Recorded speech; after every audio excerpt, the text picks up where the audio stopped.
욥기 1장 6절부터 12절까지 함께 읽습니다. 하루는 하나님의 아들들이 와서 여호와 앞에 섰고 사단도 그들 가운데 왔는지라.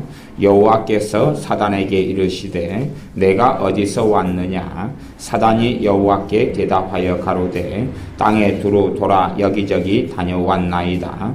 여호와께서 사단에게 이르시되 내가 내 종 욥을 유의하여 보았느냐. 그와 같이 순전하고 정직하여 하나님을 경외하며 악에서 떠난 자가 세상에 없느니라. 사단이 여호와께 대답하여 가로되 욥이 어찌 까닭없이 하나님을 경외하리이까.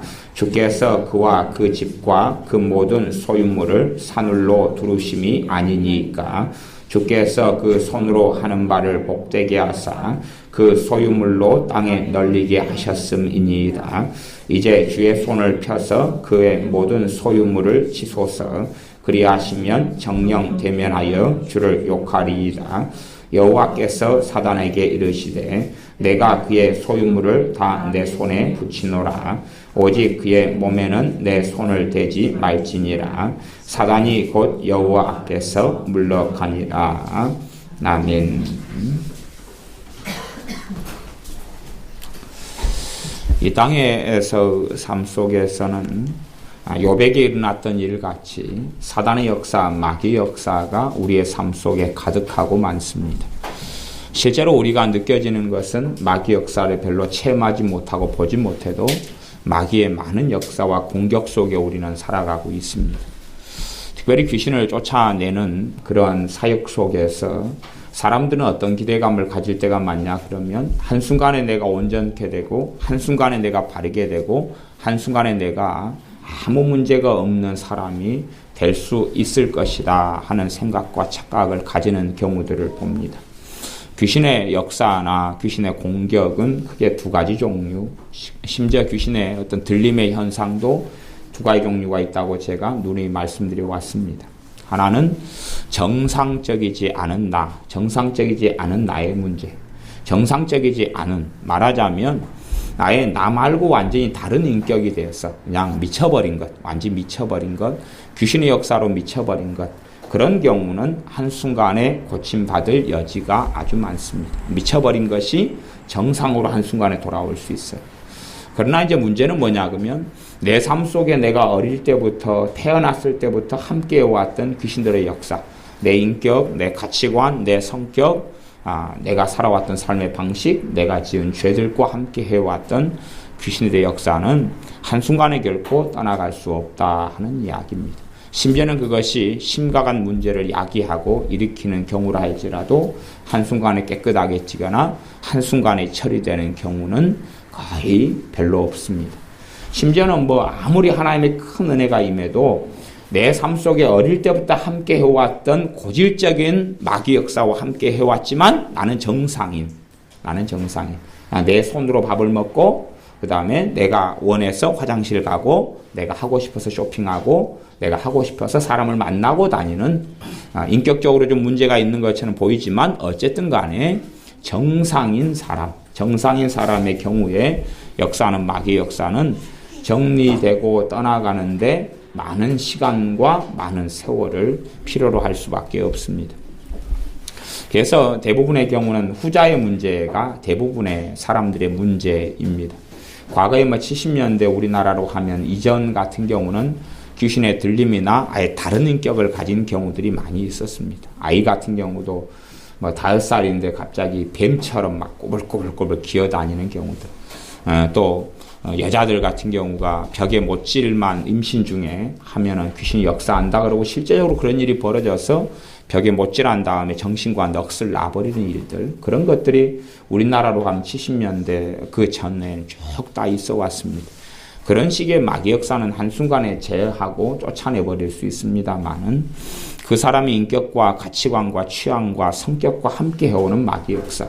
그러나 시간이 흘러가면서 마귀 역사가 더 확연해지고 강해짐에 따라서 어찌할 바를 모르는 경우의 마귀 역사. 물론 그 속에서 일부란 이야기는 내 삶 속에 한 극단적인 문제가 벌어지는 게 10가지가 있다. 그러면 하나님의 큰 은혜가 임해서 그 중에 한 가지 정도는 정리되고 순식간에 처리되는 일같이 그런 일들은 간혹 있다 하는 것입니다. 그러나 하나님의 큰 은혜가 임해서 내 삶의 10가지 문제를 한꺼번에 다 치워버리거나 없애버리는 일 같은 것은 존재하지도 않고 일어나지도 않고 벌어지지도 않았습니다. 성경 66권 가운데 하나님의 사람들 여러분이 다 살펴보면 그런 일이 아브라함에게도 없었고 이삭에게도 없었고 모세에게도 없었고 사도 바울에게도 없었고 예수님의 지자들에게도 없었고 오순절 이후에도 그런 식의 한순간에 어떤 변화되어 버리는 그런 일은 없었습니다. 그렇게 보이는 사건들이 있었고 실제로 그런 일들이 벌어졌음에도 불구하고 우리가 생각하고 기대하는 것과는 꽤 다를 때에도 아주 많이 있었습니다. 그렇기 때문에 사람들이 헛된 기대와 잘못된 기대를 품고 살아가는 일들이 많습니다. 예수를 믿는 사람들 가운데 이제 실제적인 삶 속에서 별로 믿음이 없는 사람들이 있어요. 별로 믿음이 없다는 이야기는 삶 속에서 살아계신 하나님의 역사를 별로 체험하지 못하고 살아오는 신자들이 있습니다. 그런 신자들의 삶은 사실은 좀 심각한 문제가 있다 그렇게 말할 수 있습니다. 예수를 믿는 사람들은 실제로 성령 하나님의 역사하심을 체험하고 살아가야 됩니다. 실제로 살아계신 우리 주 예수님의 이름으로 오신 성령 하나님의 역사하심을 경험하고 체험하고 살아와야 됩니다. 성령 하나님의 역사하심을 경험하고 체험하고 살아와야 됩니다. 그럴 때만이 그 사람이 그래도 그나마 깨어있는 사람이다 그렇게 말할 수 있습니다. 그러나 성령 하나님의 역사하심이 내 삶 속에 어떻게 있었을까? 어떤 것이 성령 하나님의 역사하심일까? 라는 것을 잘 이해하지 못하고 알지 못하는 사람은 실제로 가장 큰 문제에 직면할 수밖에 없습니다. 어떤 문제냐 그러면 성령 하나님의 역사하심이 그 사람에게 없다라는 가장 큰 진실에 직면해야 되는 것이 첫 번째 것입니다. 물론 성령 하나님의 역사하심이 있는데도 불구하고 모르는 경우도 있습니다. 그런데 그런 경우는 사실은 좀 희소하고 드물다 하는 겁니다. 현대의 신학 가운데 하나는 성령 하나님의 역사하심과 운행하심 실제로 자신의 삶에 없어도 있다고 믿으라 하는 가르침입니다. 왜? 그냥 없는 것을 있는 것처럼 하는 가르침입니다. 한겨울에 보일러를 켰는데 집이 따뜻하지 않다면 그러면 보일러를 안 켰든지 보일러에 고장이 있든지 이상이 있는 경우지요. 그런데 한겨울에 보일러를 켰는데도 냉골이고 너무 추워요. 그런데 그렇게 믿으라는 겁니다. 보일러가 지금 작동하고 있다고. 그러면 그 사람은 정신병을 가진 사람일 수밖에 없습니다. 실제로 성령 하나님이 내 삶에 역사하시고 운행하신다면 성령 하나님의 역사하심과 운행하심을 나는 느끼고 체험하고 알 수밖에 없다는 가장 기본적인 상식을 가져야 됩니다. 그러지 그냥 뜬구름같이 성령 하나님의 역사하시는데 우리는 느낄 수 없어, 볼 수 없어, 알 수 없어. 말이 안 되죠. 성령 하나님은 내 마음의 역사하시고 감성의 역사하시고 지성의 역사하시고 몸의 역사하시고 그리고 내 모든 영역에 역사하시는 분이 성령 하나님이신데 성령 하나님의 역사하심과 운행하심을 믿는 신자가 모른다 그러면 실제로 그 사람은 무엇에 가장 큰 문제를 말씀드릴 수밖에 없냐 그러면 그 사람의 마음이 하나님과 멀다 하는 근본적인 이야기를 할 수밖에 없습니다. 하나님과 실제로 우리의 마음에서 하나님과 우리가 멀리 있는 경우는 아주 많습니다. 하나님과 내 마음이 좀 멀어요. 자요, 우리 마음에서 하나님을 가까이 할 때 하나님 우리를 가까이 해주십니다. 하나님께서 하나님의 자녀들에게 하신 이야기입니다.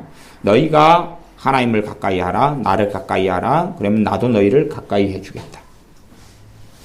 과거에 구약시대 이스라엘 백성들은 정기적으로 때마다 성전에 가서 기도도 했고 제사도 지냈습니다.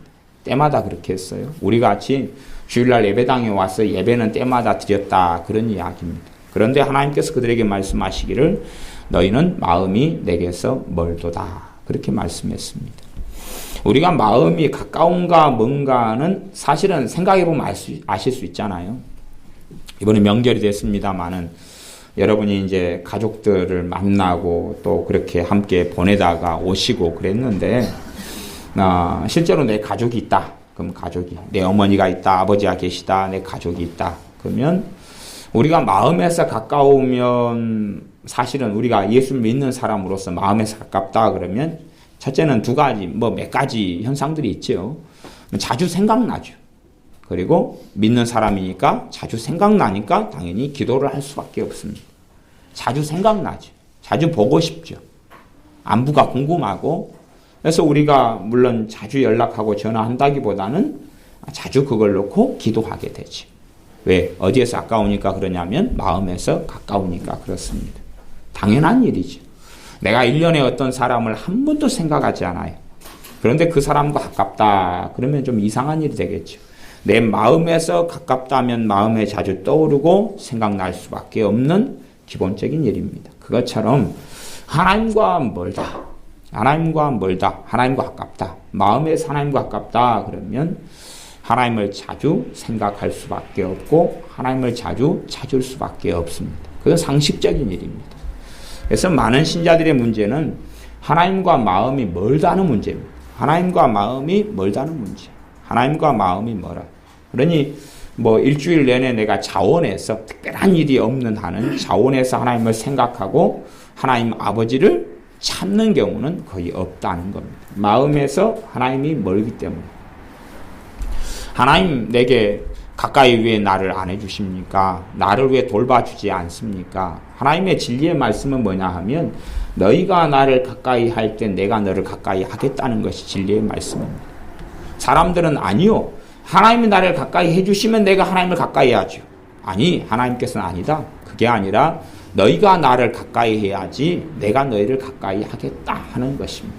그러니까 사람들은 자신의 기대치, 말하자면 자신만의 성경을 쓰고 살아가는 것 같아요. 자기만의 성경. 하나님 말씀은 별로 믿지 않고 자기가 생각하고 자기가 믿는 바의 성경이 따로 있어요. 자기 성경 그렇게 써져 있는 거죠. 하나님이 우리를 돌봐줘 가까이 해주시면 나도 하나님을 가까이 하겠다는 것이 자기의 성경이죠. 그러나 하나님의 말씀, 하나님의 성경은 너희가 하나님을 가까이 하면 내가 하나님을 가까이 하겠다. 그래서 우리의 삶 속에 성령 하나님이 역사하심과 운행하심이 없다. 실제적인 이야기로 성령 하나님이 역사하심과 운행하심이 없다. 그러면 사실은 내 마음에서 하나님과 거리가 멀다 하는 이야기를 할 수밖에 없습니다. 내 마음에서 하나님과 멀다.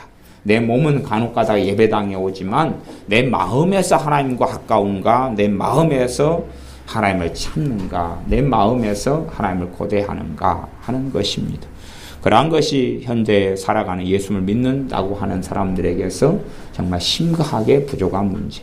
마음에서부터 사람은 가까이 하고 사람은 찾고 사람은 고대하고 사람은 기다리고 명절 때가 되면 나이 드신 부모님들은 자녀를 기다리는 것처럼 고대하고 기다리지만 그러나 하나님을 고대하고 하나님을 찾고 마음에서 하나님을 기대하는 것은 거의 없는 그러한 예수를 믿는다는 사람들의 삶, 우리들의 삶의 모습을 봅니다. 그러므로 우리의 마음에서 하나님을 가까이 해야 되는 문제가 있습니다. 우리의 마음에서 하나님을 찾아야 되는 문제. 그 가장 근원적인 문제들 속에서 이제 우리 주님의 이름으로 우리 아버지 하나님의 이름으로 오신 성령 하나님께서 그 가운데서 역사하시는 것입니다. 내 마음에서 하나님을 찾을 때. 어떨 때 우리가 하나님을 찾게 되냐 그러면 우리가 절망을 만났을 때 그렇습니다. 어리석은 사람들은 절망을 만나면 절망하고 그리고 탄식하며 낙심하며 그냥 무너져 버립니다. 그러나 정말 예수님을 찾는 사람들은 절망이 왔을 때 무너지기보다는 주님 앞에 엎드린다는 사실입니다. 그래서 절망의 일들, 고난의 일들, 역경의 일들, 환난의 일들이 믿는 사람에게 안 닥치는 게 아니라 믿는 사람들도 동일하게 다 환난도 당하고 곤란도 당하고 절망도 당하고 좌절도 당합니다. 어떨 때는 세상 사람들보다 더 심각한 절망과 좌절과 환난을 당하기도 합니다. 성경은 그러한 사건이 욥기 1장의 욥의 경우에 아주 장황하고 긴 장들 속에 기록되어 있어서 욥의 자식들은 한날에 다 죽어나가고 욥의 모든 재물은 다 사라지고 무너집니다. 나중에는 이제 욥의 건강까지도 다 무너지고 가정도 파괴되고 깨어지고 맙니다. 심지어 아내가 그렇게 이야기합니다. 하나님을 저주하고 나가서 죽으라고. 그렇게 말할 정도로 그렇게 심각한 상황에 들어갑니다. 그래서 우리가 정상적으로 그냥 우리가 믿고 싶어하는 성경 이야기는 그런 이야기일 수 있어요. 예수님을 믿으면 해피엔딩하다. 예수님을 믿으면 모든 문제, 모든 어려움이 다 해결된다. 내가 믿고 싶은 성경이 그런 것이고 또 누가 전도도 그런 성경에 있는 전도 말고 그런 거짓말로 전도를 했을 수가 있어요. 그러나 성경 결코 그것을 이야기한 적이 없습니다.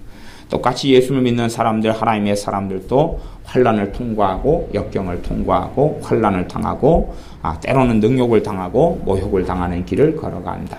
그렇기 때문에 우리도 십자가를 지고 주님이 당하셨던 능욕을 지고 영문 밖으로 주님께 나아가자 그렇게 말씀했습니다. 사람들은 성경에서 믿는 사람들이 당하는 환난과 고통과 고난과 때로는 주님을 신실하게 믿기 위하여 당하는 고통과 아픔과 때로는 죽임을 당하는 사건들을 보기를 싫어하는 것 같습니다.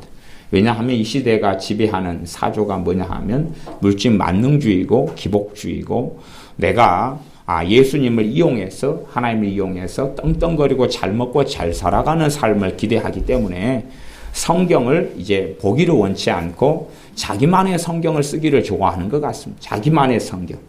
그래서 사람들은 요즘에는 그 삘겋고 파랗고 노란 선글라스도 끼는 것 같아요. 그래서 빨간 선글라스를 낀 다음에 자기만의 성경으로 선글라스를 낀 다음에 그 다음에 이제 이 성경을 들다보고 듣고 나니까 성경에 있는 모든 글자가 빨간색 선글라스를 안경을 낀 다음에 보니까 다 빨갛게 보이더라. 그런 이야기입니다. 자기만의 성경으로 보니까 성경에 자기가 썼던 성경, 자기가 믿고 확신하는 것이 그대로 성경에 있는 것을 보는 이상한 일이 벌어지고 맙니다. 오히려 하나님의 말씀 성경을 통하여 자신이 변하고 달라지며 자기가 믿고 생각하는 것이 바뀌는 게 아니라 거꾸로 자기만의 고집과 아집과 독선과 편견과 잘못된 생각으로 성경이 그렇게 써져 있다 그런 거짓을 보게 되는 일이 많습니다. 그래서 우리는 우리가 자신이 가지고 있고 우리가 자신이 믿고 확신하는 바가 과연 하나님의 말씀과 맞는가라고 확인은 반드시 해보아야 됩니다. 그래서 예수님의 사람들이 하나님의 사람들 가운데 어떤 사람이 환난과 고난과 고통을 면제받고 그게 없었는가를 살펴보셔야 됩니다. 어떤 믿음의 사람이 어떤 환난과 문제를 통과하지 않았는가, 어떤 예수님을 믿는 사람이 그러한 눈물과 절망과 탄식의 때를 통과하지 않았는가 하는 걸 살펴보셔야 됩니다.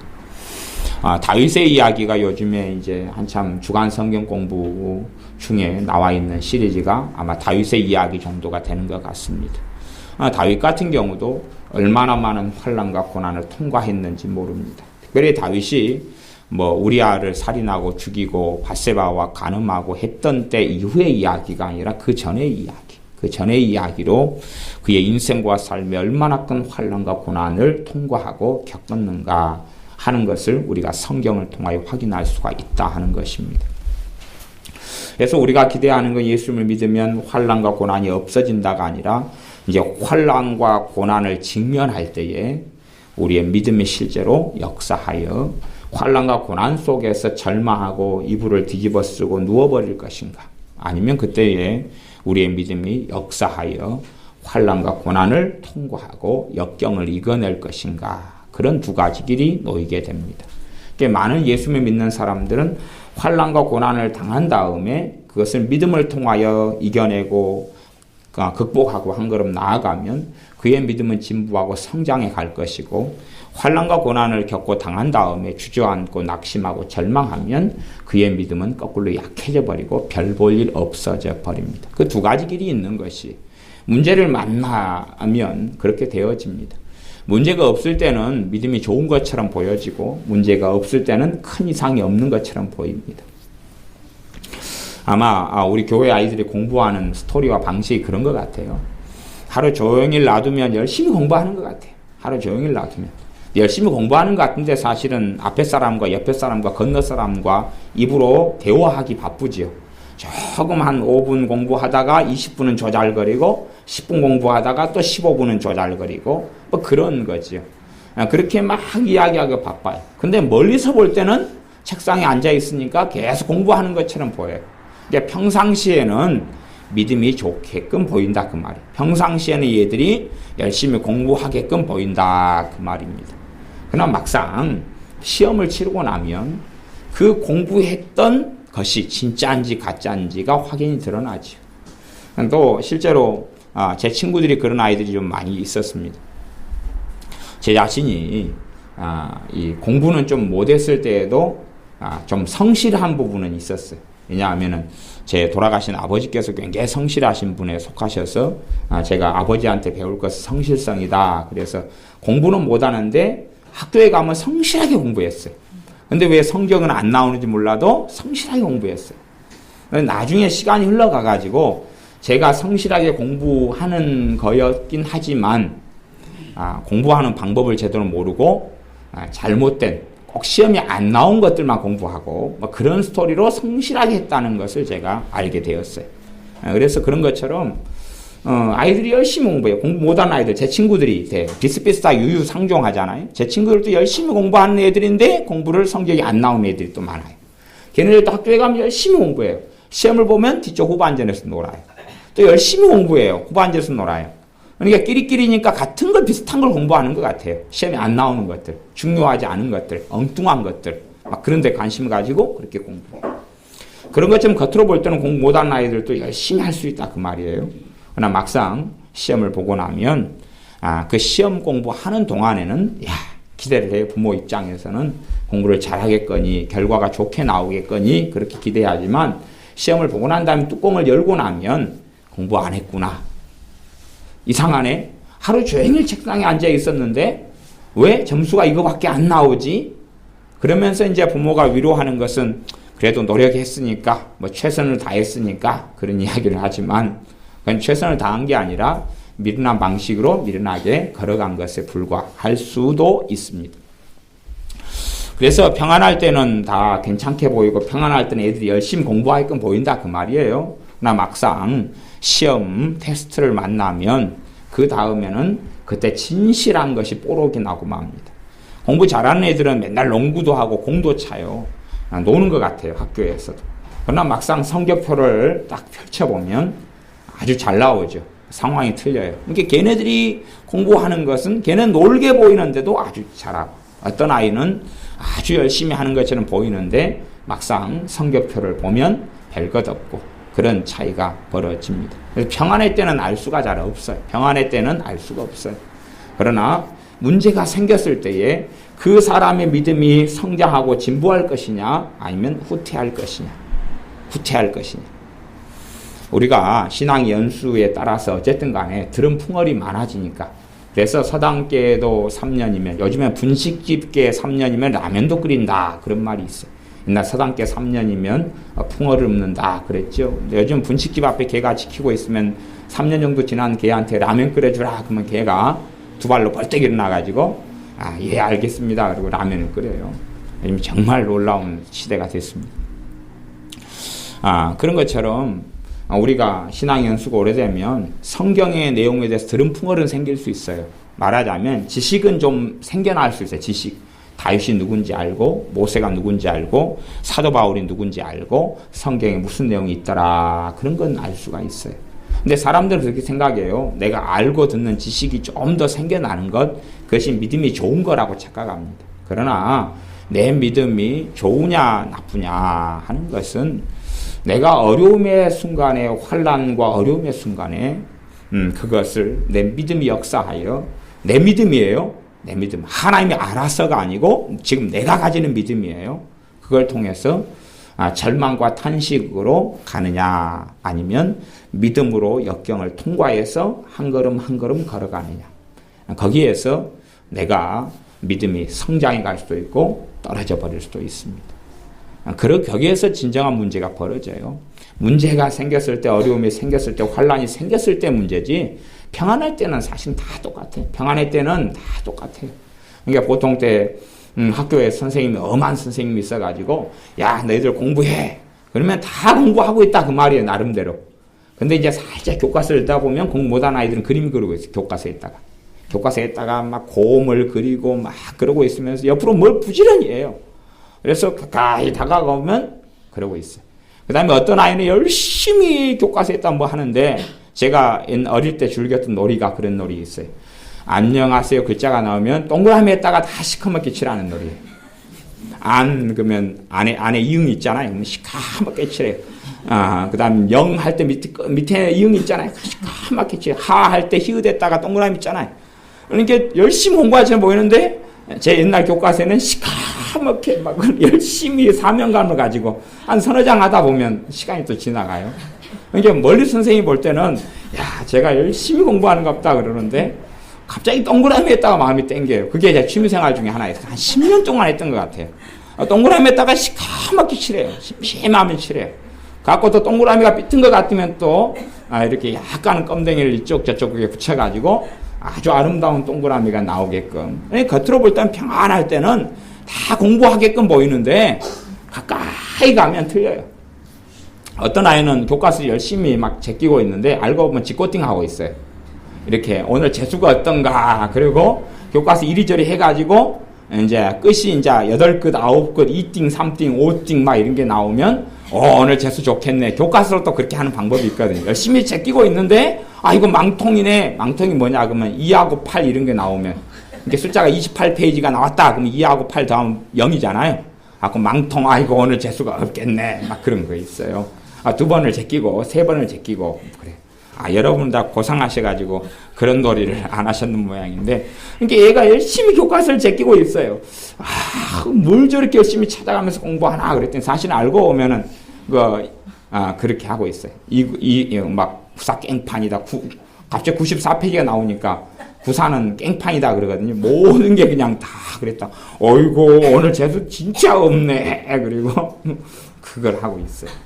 이게 문제가 생길 때 알 수가 있어요. 그 사람이 정말로 평안의 때에 정말 믿음에서 진보하고 자라갔는가, 아니면 그냥 그렇게 공부하는 척 했는데 구사 깽판이나 하고 있고, 잘하다가 이제 38쪽이 나오면 38 장땡이다 그래가지고 막 좋아서 막, 하지만 그날 아무 일이 없어요. 오히려 오후에 선생님한테 수학 시간에 잡혀가지고 시험 문제 못 풀어서 맞는 일만 있죠.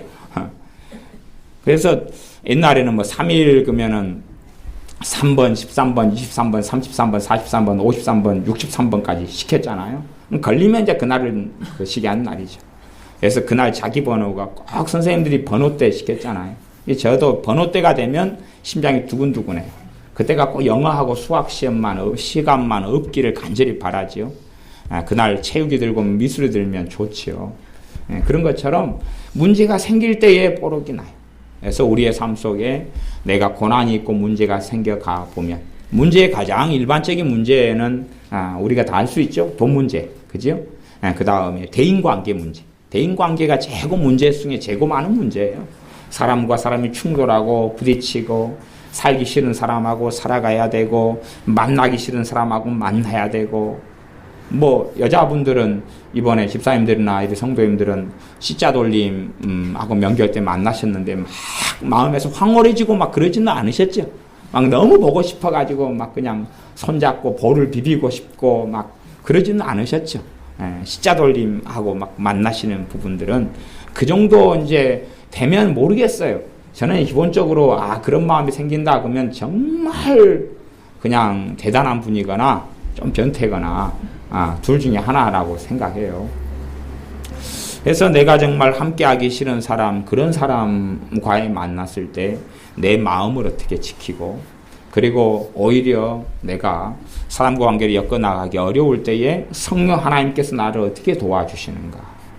그러니까 성령 하나님이 나를 도와주시는 것은 내 마음이 하나님과 가까워야 된다 그랬습니다. 하나님과 내 마음이 가까워야 돼. 하나님과 내 마음이 가까워야지 하나님이 역사하세요. 하나님과 내 마음이 먼데 성령 하나님이 역사하시질 않지요. 그러니까 사람들은 자신이 주님의 말씀대로 너희 마음이 하나님께서 멀도다. 그렇게 평가를 들은 사람들은요, 때론 바리새인과 서기관들 이런 사람들 같은 경우는 일주일에 2번씩 금식기도 했습니다. 금식기도 하고 살았어요. 근데 주님께서는 너희 마음이 하나님과 멀도다 그랬어요. 이 바리새인 어떤 사람들은요, 매일 하루에 3차례 기도했어요. 3차례. 하루에 3차례 시간을 정해놓고 그 시간에 기도했어요. 근데 너희 마음이 하나님에게서 멀도다 그랬어요. 그 사람들은 항상 모여서 성전에 올라가거나 아니 모여서 말씀을 가리키거나 말씀을 들었어요. 그런데 너희 마음은 하나님께서 멀도다 그랬어요. 그런데 하물며 우리들의 삶이야 무엇하겠느냐 그 말입니다. 그런 과거 유대인들 같은 경우도 그런 판단을 주님께 하나님께 들었거늘 우리가 처해 있는 자리는 어디겠느냐 하는 것입니다. 그래서 진짜 우리가 하나님과 가깝다면 우리가 찬양할 때에 성령 하나님 역사하셔야 되고 우리가 기도할 때 성령 하나님 역사하셔야 되고 우리가 주의 말씀을 묵상하고 상고하고 들을 때에 성령 하나님 역사해 주셔야 됩니다. 그렇지 않으면 우리는 하나님과 가까운 것은 아니다 하는 것입니다. 내 마음이 하나님과 멀다. 하나님과 멀 때에 하나님으로부터 오는 열매들을 거둘 수 없고 역경과 환난과 고난을 우리는 다 만나게 되는데 통과하기보다는 무너지기도 쉽고 또한 통과할 때 되면 그러잖아요. 필연적으로 그냥 가시밭길이 있는데 가시밭길을 빨리 통과하는 사람이 있고 빨리 통과하는 사람이 있어요. 근데 가시밭길을 다 알지 못하기 때문에 가시밭길이 앞에가 10m가 펼쳐져 있어요. 그러면 한 5m 걸어가다가 아이고 못 가겠다 그러고 다시 거꾸로 5m를 뒤로 와버릴 수 있어요. 갖고 다음에 통과해야 되겠다. 그러면 어떤 사람은 끝이 보이면 알 테지만 우리가 살아가는 건 끝이 안 보이잖아요. 10m 가시밭길이 있으면 꼭 그 길을 걸어야 할 때에 9m까지 가요. 9m까지 가요. 그러다가 이제 1m밖에 안 남은 것을 모르기 때문에 한도 끝도 없네. 그리고 다시 9m를 돌아가요. 다음에 가야지. 그리고 이제 낙심하고 절망하고 있다가 비슷한 문제를 또 만나요. 그게 이제 10m 가시밭길이에요. 다시 이제 9.9m를 걸어가요. 더 인내해가지고 걸어갔어요. 그래서 다 그냥 0.1m 남았는데 다시 돌아가죠. 뒤로 다시 돌아가요. 그렇게 해서 아주 어마어마한 길을 걷지만 그러나 제자리인 경우들도 많다 하는 겁니다. 우리가 정말로 믿음의 사람들이라면 성령 하나님께서 역사하셔서 10m 가시밭길을 빨리 걷게 하시고 그 가운데 우리가 유익을 얻게 하시며 우리의 덕이 세워지도록 우리를 이끌어 가 주시는 겁니다. 많은 사람들의 삶 속에 성령 하나님의 운행하심과 역사하심이 별로 없어요. 별로 없어서 어떤 이들은 그럽니다. 하나님 좀 보여주십시오. 그런 사람들도 있어요. 그런 사람들은 실제의 삶 속에 누구의 역사를 못 누리고 사는 거냐 하면 성령 하나님의 역사하심을 모르기 때문에 그래요. 자기 삶 속에 성령 하나님의 오순절 이후에 예수를 믿을 때에 임하고 성령 세례와 충만을 받을 때 임하셔서 성령 하나님의 역사하시는데 사실은 그런 성령 하나님의 운행과 역사하심과 임하심과 이끌어가심을 모르기 때문에 그렇죠. 그걸 이론적으로 신학적으로 지식적으로 설명가 되는 문제가 아니라 직접 겪어야 되는 문제거든요. 직접 겪고 살아야 되는 문제인 것이지 설명한다고 해당되는 어떤 문제하고는 다르잖아요. 실제로 성령 하나님의 운행하심과 역사하심의 가장 근원적인 부분은 나하고 하나님과 관계거든요. 나하고 하나님과 관계. 두 가지 관계의 문제입니다. 첫째는 믿음 속에서 내가 가진 믿음, 말씀을 붙잡은 믿음 속에서 하나님과 나의 관계가 어떠냐 하는 첫 번째 것. 두 번째는 실제 그 삶 속에서 하나님과 내 관계가 어떠냐 하는 이야기. 두 가지 이야기입니다. 첫째는 믿음 가운데서 하나님과 나의 관계가 어떠냐. 그런 부분에서 제가 성령 충만과 성령 세례를 받거나 성령 하나님의 충만하심을 입는 것에 대하여 제가 설명을 많이 해왔습니다. 나아가서는 실제적인 관계 속에서 하나님과 나의 관계가 어떠냐. 그 부분에서 성령 하나님께서는 어떻게 역사하시느냐가 좌지우지되는 경우가 많습니다. 그러나 실제로 많은 믿는 사람들은 실제의 삶 가운데서 하나님과 내 관계가 좋지 않고 무너져 있는 경우가 많습니다. 그럴 경우에는 성령 하나님의 운행하심과 역사하심이 별로 없게 되어집니다. 이 욥기의 말씀에는 우리가 성경의 가치관하고 우리의 가치관이 좀 많이 다른 것을 많이 볼 수가 있습니다. 그 중에 하나는 그렇습니다. 11절 12절에 보면 이 사탄 마귀가 하나님께 욥에 대하여 그렇게 말씀합니다. 이제 주의 손을 펴서 그의 모든 소유물을 치소서. 주의 손을 펴서 그의 모든 소유물을 치소서. 그리하시면 정령 대면하여 주를 욕하리이다. 이게 사람에게 생기는 환난과 고난과 비참과 비극이 이 마귀 사탄이 지가 그렇게 했으면서 하나님한테 치라 그러는 것입니다. 이게 비극이 마귀로부터 발원한다고 성경은 나와요. 그것이 12절입니다. 여호와께 사탄에게 이르시되 너가 그의 소유물을 다 내 손에 붙이노라. 그래서 이 욥의 삶 속에 비극을 마귀가 가져옵니다. 사탄이 가져와요. 근데 사람들은 하나님이 했다 그럽니다. 사실은 욥도 그 생각이었어요. 욥도 이 모든 환난과 어려움을 당한 다음에 욥이 뭐라 그러냐 그러면 욥이 하나님께서 그렇게 거둬가셨습니다. 그래요. 사실은 마귀가 거둬갔거든요. 마귀가 거둬갔지 하나님은 행하시지 않았습니다. 그런데 욥은 주신이도 하나님이시니 거둬가시는 것도 마땅합니다. 그리고 하나님을 찬양했습니다.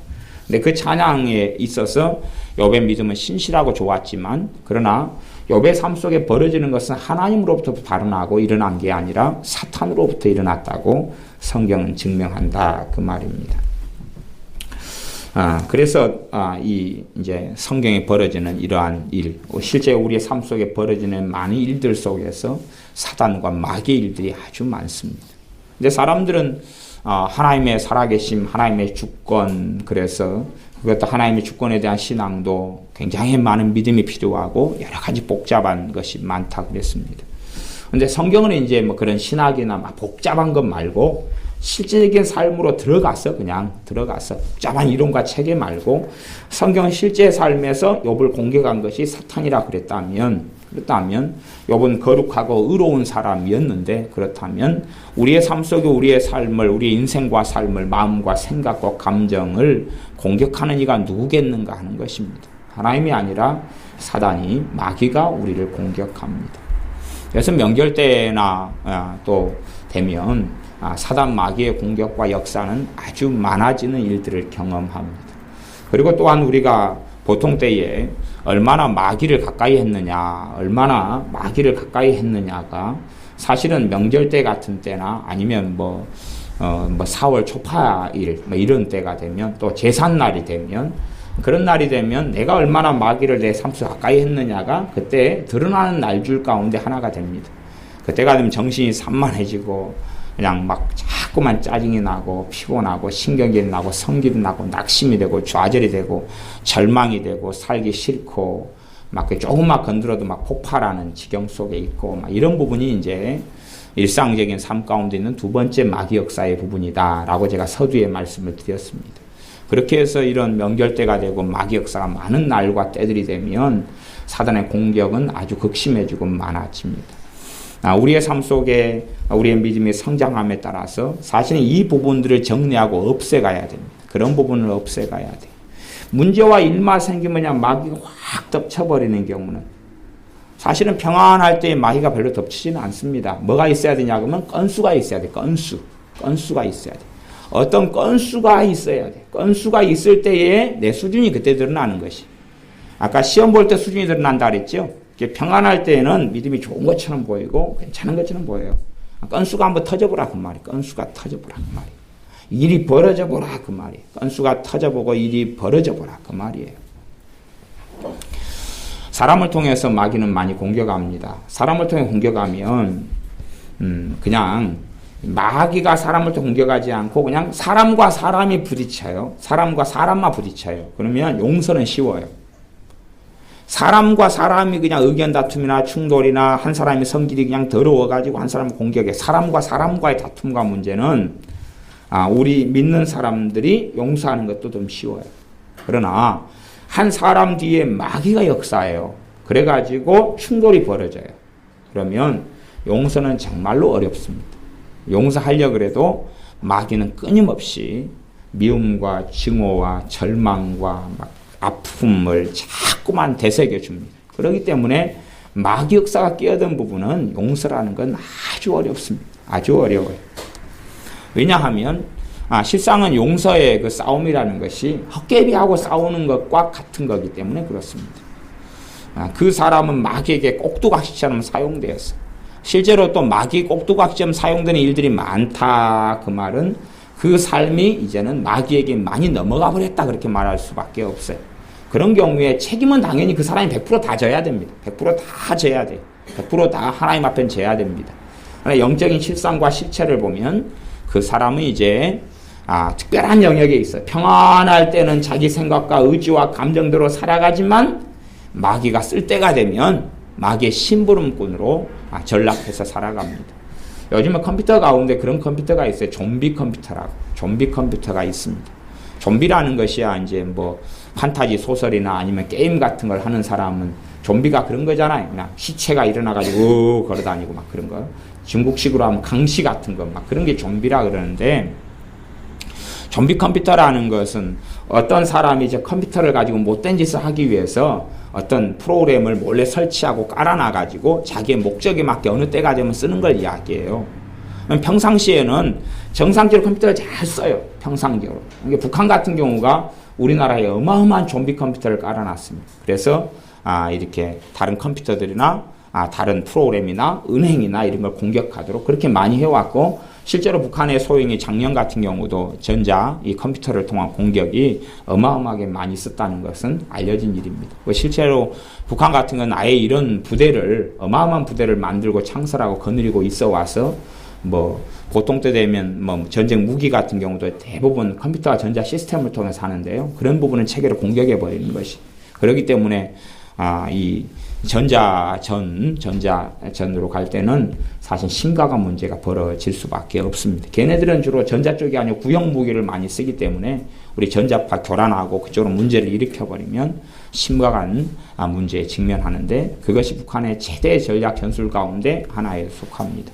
어쨌든 걔네들이 해킹이나 여러 가지 전자 부대, 컴퓨터 부대를 통해서 사용해서 우리나라의 많은 컴퓨터를 좀비 컴퓨터화 시켜놨습니다. 평상시에는 가만히 멀쩡하다가 걔네들의 목적에 의해서 버튼을 이용하고 사용하면 좀비 컴퓨터로 변해서 그 컴퓨터가, 심지어 우리 집에 있는 컴퓨터가 국가의 정부를 공격하는 데 쓰이고 은행을 공격하는 데 쓰이고 된다, 그 말입니다. 마찬가지로 마귀 역사의 통로가 돼버리면 평상시에는 가만히 있어요.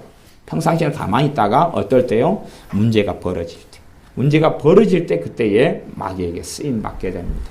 마귀에게 쓰임받게 되면 내가 실제의 삶 속에 사실은 얼마나 마귀에 가까웠는지, 아니면 내 삶 속에 얼마나 마귀가 잠복해 와서 살아갔는지 하는 걸 알 수가 있습니다. 욥기 같은 경우도 욥의 세 친구가 주로 주인공입니다. 물론 최고의 주인공은 하나님이시지만 욥의 결정적인 삶의 비극을 만났을 때에 욥의 세 친구가 마귀에게 쓰임받습니다. 본질적으로. 그래서 마귀가 세 친구를 통하여 욥을 무너뜨리려고 합니다.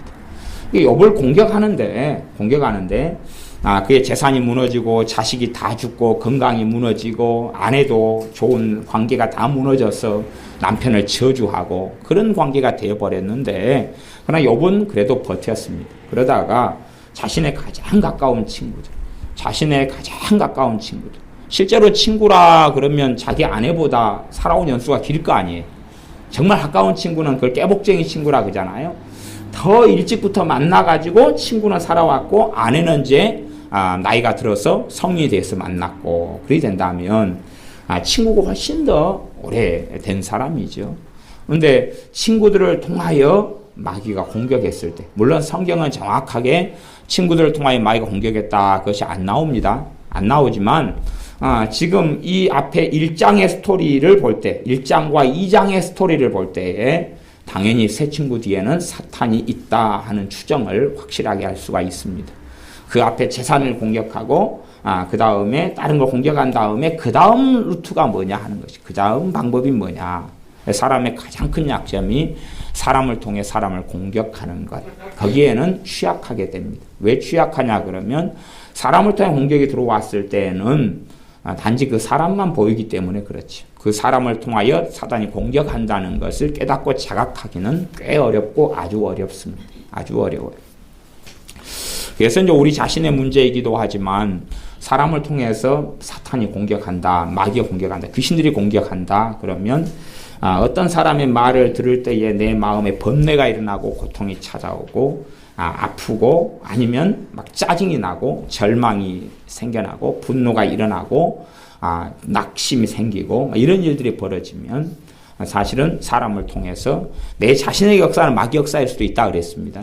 내 자신의 역사는 내가 마귀가 충만한 상태가 되면 아무 때나 난 터지죠. 내가 충만한 상태 그냥 건들면 터져버릴 상태가 되면 운전하고 지나가다가 옆에 차가 그냥 갑자기 끼어들면 터져버리잖아요. 그런 아무것도 아닌 일에 바로 터져버려요. 그런 경우는 이제 내가 마귀 충만이다 그런 상태가 됩니다만은 내가 그런 특별한 문제가 아닌 상태, 좀 어지간히 건드려도 그냥 평안한 상태, 큰 문제 없이 용납하고 참아줄 수 있는 상태다. 그런 평안한 보통 때의 상태라고 가정하고, 그럴 때에 상대방이 내게 말할 때에 그 말을 듣고 내 마음과 감정과 정서와 생각이 어떻게 돼버리냐. 이게 건드려도 그냥 짜증이 그냥 확 나가요. 건드리면 어떻게 되는 상태가 되면 그건 누구 문제예요? 나 문제. 그건 나 문제.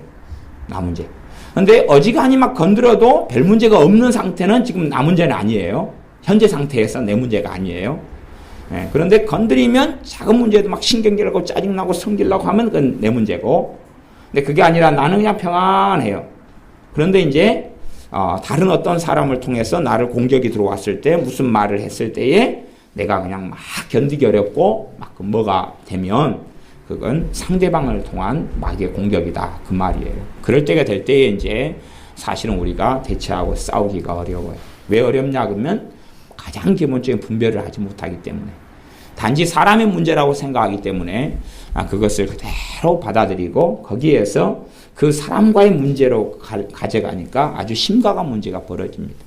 물론 그 사람이 가까운 사람이라면 좀 더 복잡한 일이 됩니다. 왜냐하면 그 사람은 가까이 살기 때문에 계속하여 마귀의 앞잡이가 될 수밖에 없기 때문에, 그 사람을 마귀 앞잡이에서 내가 어떻게 풀어주는 건 거의 불가능하기 때문에 그렇습니다. 왜냐하면 스스로 지은 죄들을 통하여 마귀에 속했고 마귀와 함께 살아가기 때문에 스스로 지은 죄들을 본인이 가지고 주님 앞에 나아가지 않는 한은 해결되지 않기 때문에 그렇습니다.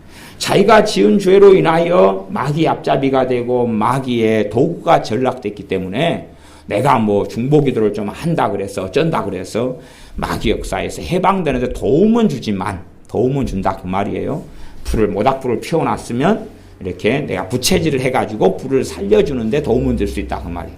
그러나 모닥불이 없어요. 그냥 젖은 나무만 있어요. 젖은 나무만 있는데 거기에 내가 부채질을 해요. 그러면 도움은 좀 되겠지요. 젖은 나무에서 0.001%가 좀 마를 거 아니에요, 나무가. 그러나 불이 살아나지는 않잖아요. 전혀 불이 살아나지는 않아요.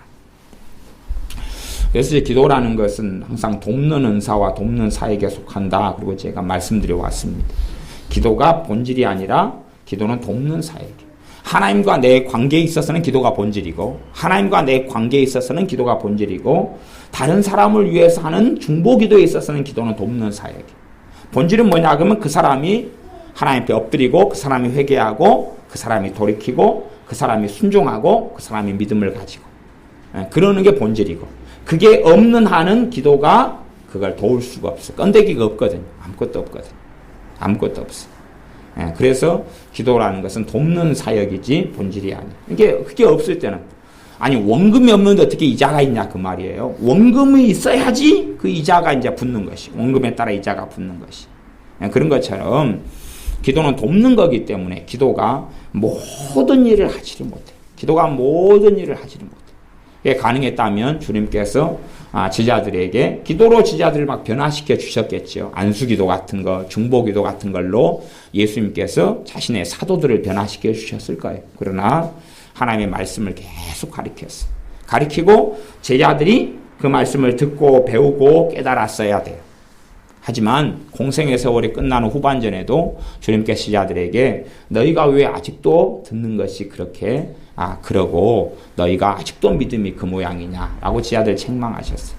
주님의 기도로 제자들의 믿음이 성장하는 게 아니었기 때문에 그래요. 그런 건 아니었어요.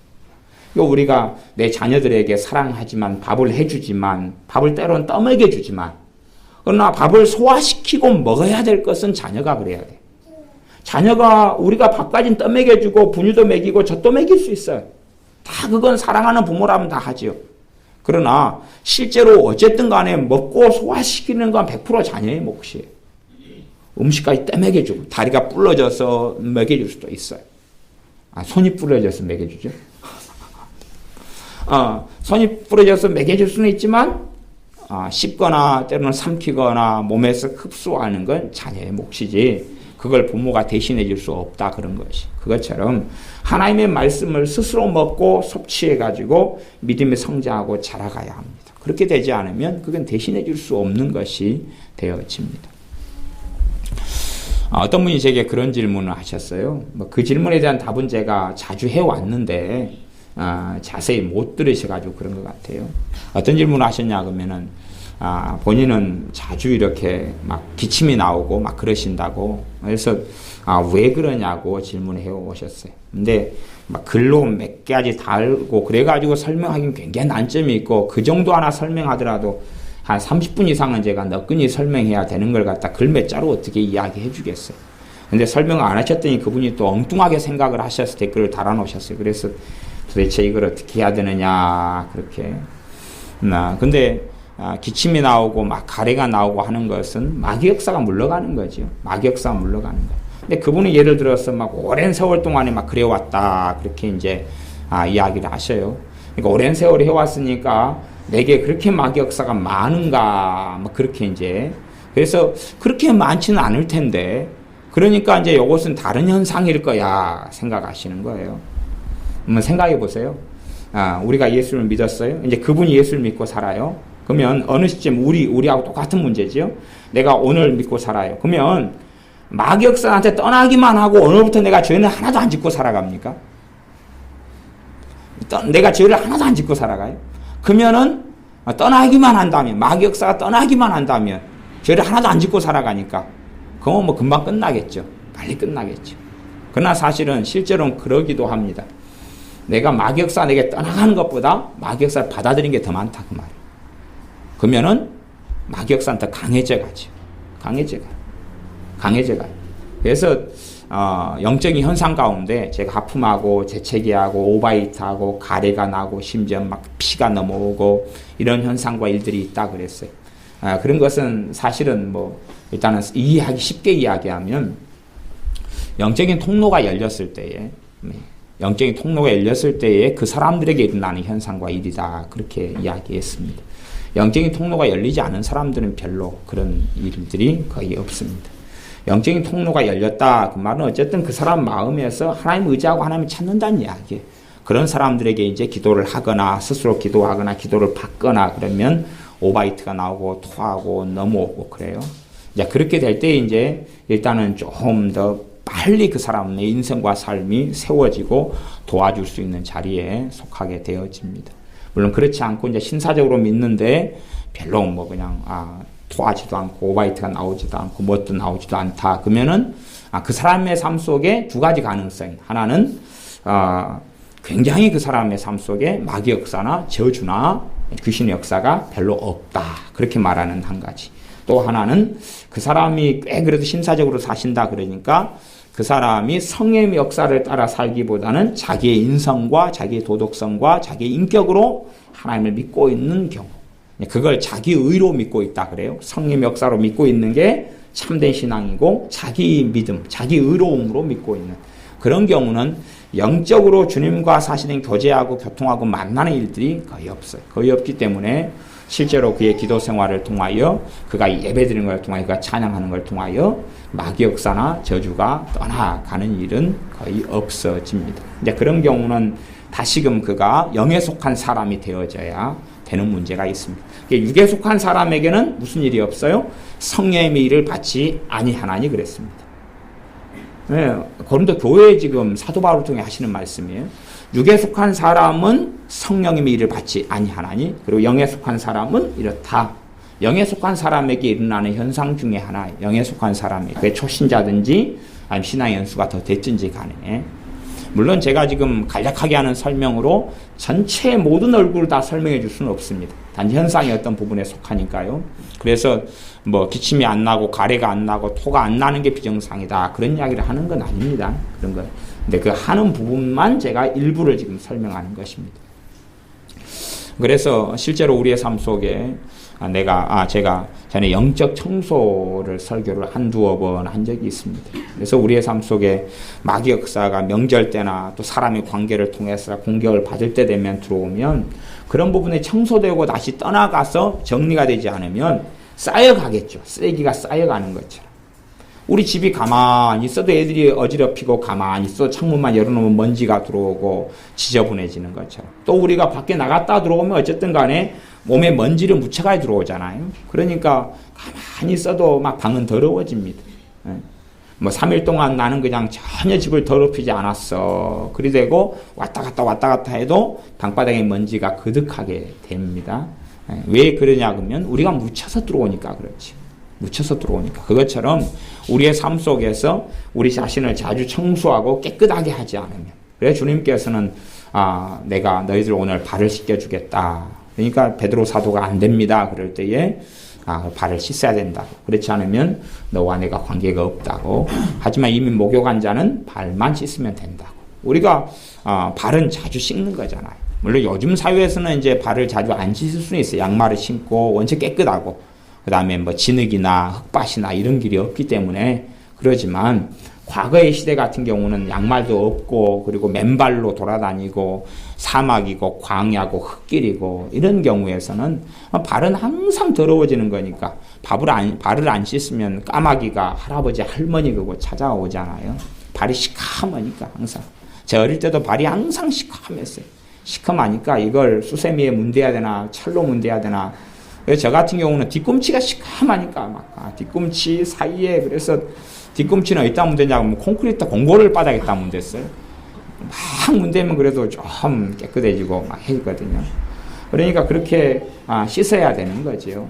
그런 상황에서 주님이 말씀하신 거예요. 그러니까 우리가 좀 돌아다니다 보면 시커머지고 더러워진다 그런 말이에요. 그래서 그런 것은 내 과거에 가지고 있던 걸 정리하기보다는 현재 지금 자꾸만 반복해서 벌어지는 거. 그러나 그것이 좀 더 심하다 그러면 내 실제 그 삶 속에서 오히려 사탄의 공격을 아주 많이 받게 되는 사람 같은 경우는 그게 더 빈번해져 버리죠. 그러니까 공격을 많이 받으면 쓰레기가 훨씬 많이 생겨버릴 거 아니에요. 그런 분들도 있습니다. 근데 그런 분들이 진도를 제대로 안 빼면 인생과 삶은 굉장히 힘들어질 수 있습니다. 사탄의 공격은 많이 받고 공격을 많이 받았어요. 그러니까 하루에 쓰레기가 한 10kg씩 생겼는데 치우기는 1kg밖에 안 치워요. 2kg밖에 안 치워요. 그러게 되면 상황은 아주 심각해집니다. 왜냐하면 잠잘 곳도 없어지고 쉴 곳도 없어지고 입만 벌렸다가 입을 다물면 쓰레기가 그냥 입속으로 확 들어올 거기 때문에 심각해지죠. 그래서 내가 10kg를 쓰레기를 쌓았다 그러면 최소한은 10kg는 치워야 돼요. 그래야 본전치기예요. 그 다음에 과거에 쌓아놓은 쓰레기 500톤. 이건 언젠가는 처리해야 되잖아. 500톤. 이걸 줄여나가야 되는 것이 이익인데 500톤에다가 그 다음 10kg를 들여와가지고 하나도 안 치워요. 갖고 막 해서 1년 지나니까 600톤이 되고 그러면은 이제 꼭 영화 중에 제가 추천하는 것은 미래소년 코난을 추천합니다. 거기에 보면 쓰레기 더미에서 피티병도 꺼내고 쓰레기 더미에서 뭐 꺼내가지고 살아가는 시대가 나오니까 그렇게 아니면 제가 김준호 목사님의 책을 추천합니다. 그분이 넉마주의로 살았던 그쪽 부분의 책. 그래서 거기에서 어쨌든 쓸만한 걸 다 골라내셔가지고 그 다음에 고물상으로 가지고 가실 수밖에 없습니다. 어디에 쓸만한 것이 있는지 모르더라도. 그래서 내 삶 속에서 실제로 이 요백에 벌어졌던 일처럼 마귀의 공격은 빈번한데 사람을 통하여 환경을 통하여 경제적인 문제를 통하여 공격이 옵니다. 그때 그런 쓰레기들을 쌓아놓고 살아가는 게 아니라 그걸 정리하고 치우는 내가 마음의 사나에 가깝고 내가 진심 어리게 기도하고 진심 어리게 하나님을 찾고 구하면 그런 현상 가운데 하나가 이제 하품하고 오바이트하고 토론하고 재채기를 하고 이렇게 해서 마귀 역사가 물러가는 것이 전부의 현상이 아니라 일반적인 현상이다. 그렇게 말씀드립니다. 일반적인 현상. 더군다나 누구에게 일반적인 현상이냐면 명예 속한 사람들에게는 일반적인 현상이다. 그렇게 더 장황하고 복잡한 이야기는 뭐 생략을 하고요. 간략하게 그렇게만 이야기하겠습니다. 근데 사람들은 내가 평상시에 쌓아오고 있는 쓰레기조차도 안 치우는 사람들이 있어요. 시간이 흘러가면 믿음에서 진보하고 주님을 닮아가기보다는 퇴보해버립니다. 마귀 역사도 강해져 버리니까. 제가 어제 고흥 나로도에 그 우주항공센터에 갔는데 여러 가지 기계들이 있었어요. 기계 중에 하나가 압력에 관련된 기계도 있었어요. 압력에 관련된 기계가 있어가지고 비행기 고도가 높아졌을 때 속도가 어떻게 됐을 때 압력이 얼마다 이런 것도 있었고, 압력을 어떻게 어디에서 압력이 어떻고, 그 다음에 이제 물론 제가 지연이하고 함께 없어가지고 그렇지만 그 몸무게 측정하는 것이 바닥에 다 깔려 있었어요.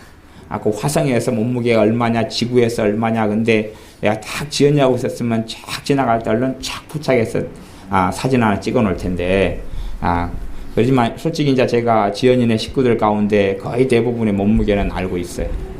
제가 기록해 놓았거든요. 신문을 통해서. 근데 지연이 몸무게가 다 지금 기록이 안 됐어요. 근데 그 중력에 따라서 또 나아가서는 그 압력에 따라서 사람들이 느끼는 게 틀리죠. 마귀 역사가 많아진다 그러면 압력이 세지는 거예요. 이게 내가 지금 여기에서 보통 때 걸어 다니는 것하고 물속에서 걷는 것이, 물속에 걷는 거 훨씬 힘들잖아요. 모래밭에서 걷는 것하고 콘크리트 위에서 걷는 것하고 모래밭에서 걷는 거 훨씬 힘들어요. 마귀 역사가 세지면 이제 똑같은 길, 똑같은 삶을 사는데 아주 힘겨워져. 다른 비유로 한다면 내가 지금 맨몸으로 걸어가다가 10kg 짐을 짊어지고 가다가 조금 지나면 20kg 짐을 짊어지고 조금 지나면 30kg 짐을 짊어진다면 인생과 삶은 굉장히 어려워져. 그래서 할머니들이 왜 허리가 꼬부라지냐 그러면 짐을 많이 짊어지셔서 그래요. 겉에 우리가 육의 눈으로 볼 때는 아무 짐을 안 짊어지게 보이시지만 영적인 눈을 뜨고 보면 그분들은 어마어마한 인생과 삶의 짐을 짊어지고 있어요. 자녀의 짐은 기본 컨셉이고 마음의 한, 절망, 분노, 낙담, 그래서 꼬꾸라지는 거. 너무 무거우니까 그래요. 무거우니까. 어쩌다가 허리를 한번 펴시잖아요. 어쩌다가 아이고 그러다가 다시 또 팍 꼬꾸라지시잖아요. 너무 무거우니까. 그런 것처럼 우리가 마귀 역사가 시간이 갈수록 청소하고 깨끗게 되고 과거의 것을 주님의 이름으로 주님의 은혜와 진리와 말씀을 통하여 치워내지 않으면 점점 세져요. 그러면 내가 똑같은 길을 걸어가고 살아가는 것도 아주 힘겹고 어렵게 됩니다. 우리의 삶 속에 마귀 역사를 정리하고 처리하는 가장 근원적인 방법은 내 마음에서부터 하나님과 가까워지는 것, 마음에서 하나님과 가까워지는 것, 그리고 내 삶 속에 영적인 청소하고 마귀 역사를 정리하고 깨끗하게 치움을 통하여 우리가 더 주님 앞에서 바르게 살아가야 합니다.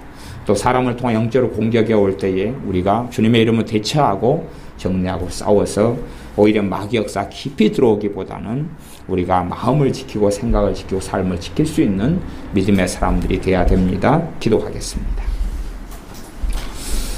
아버지 하나님, 우리의 삶 속에 마귀에게 우리가 공격을 받으며 비참함과 참담함과 어려움에 들어갈 때가 있으나 우리는 생각하고 말하기를 왜 하나님이 이렇게 하셨는가 할 때들이 많습니다. 우리가 영적인 눈을 떠서 영을 분별할 수 있도록, 또한 여러 가지 일들 가운데 깊이 있는 마귀 역사, 귀신들의 역사가 어디까지이고 어떻게 되어지는가를 볼 수 있는 영적인 지각을 가진 자녀들이 우리가 되게 하여 주시옵소서.